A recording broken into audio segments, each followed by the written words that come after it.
Welcome to this explainer. Honestly, consider this your ultimate LECPA mental cheat code. Look, if you're a BS accountancy undergrad right now, you absolutely know the struggle. You cram a literal mountain of tax rules for a quick quiz, right? And then poof, 3 weeks later, it's completely vanished. But here's the catch. You actually need this stuff to stick in your brain for the actual board exams, like 2 or 3 years down the line. So today, we're totally stripping away the clutter. We're going to focus entirely on how your brain actually retains these complex Philippine tax rules using some seriously high-yield, targeted visual anchors. Okay, so let's dive straight into this distraction-free minimalist framework. We all know that cognitive overload is basically the absolute enemy of retention. Seriously, staring at those super dense textbook paragraphs just makes your brain completely refuse to file the info into long-term memory. So to fix that, we're using a clean background, really high contrast text, and a rigid structure to build what is essentially a mental filing cabinet, one that you can instantly snap open when you finally sit down in that exam room. So here is exactly how we're organizing our mental folders for today. We've got 1. BIR compliance and invoicing, 2. The FWT versus CWT showdown, 3. Cracking the BIR forms, 4. The book to tax financial bridge, and finally 5. The fringe benefit formula. All right, opening up folder number 1, buyer compliance and invoicing. Visualizing these specific triggers on a timeline is going to cement these dates into your long-term memory way better than just brute force memorization. Just imagine a stopwatch clicking the exact moment a business opens or an employee gets hired. Boom, you have exactly 10 days to register with the BIR. Then, once you file your return, picture yourself locking your books of accounts in a heavy vault for exactly 5 years from that deadline. But watch out for this classic LECPA trick question. What if the taxpayer has a pending protest?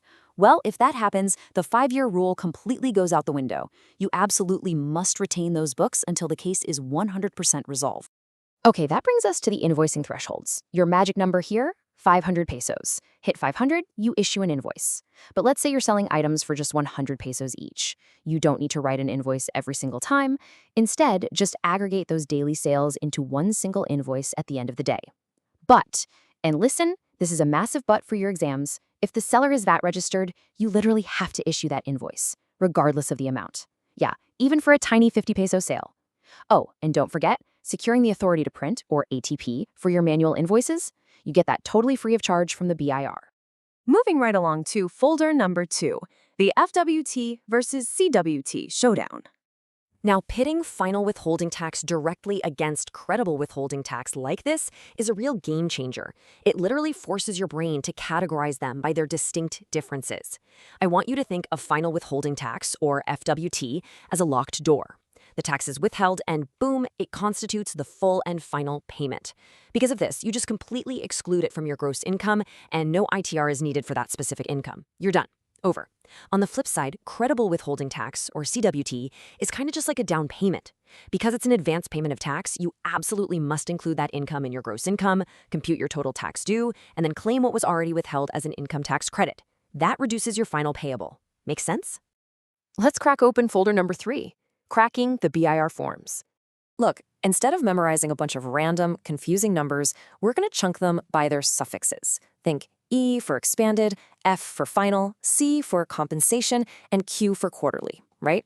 So for monthly forms like the 0619E or 1601C, your deadline is generally the 10th day of the following month, with a little leeway to the 15th if you're using IFAPES.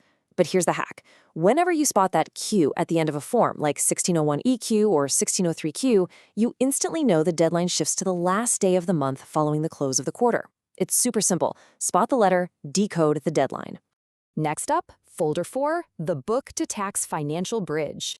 For this one, I want you to physically imagine walking across a bridge. In step 1, you start on the accounting side of things with your net income per books. Then, as you stroll to step 2, you start picking up items that the BIR doesn't actually allow as deductions. You grab them and add them back to your income.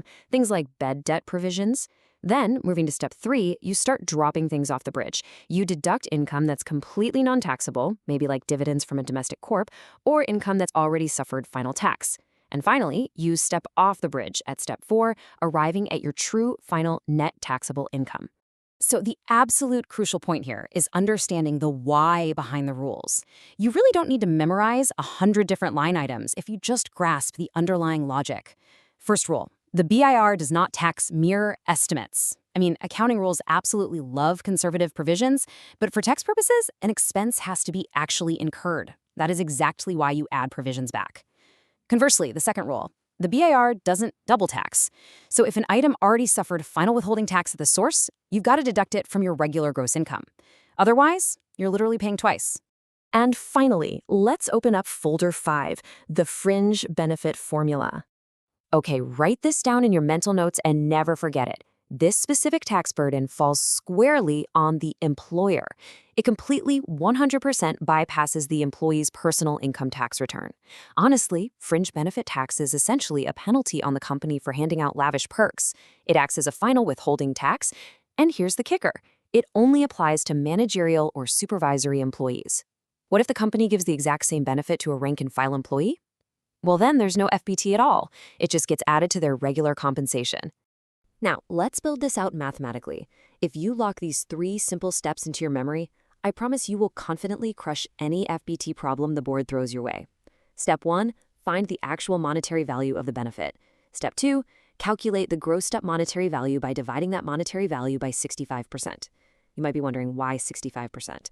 Well, because the tax rate is 35%, which means the benefit basically represents the net 65% that the employee actually gets to keep. Make sense?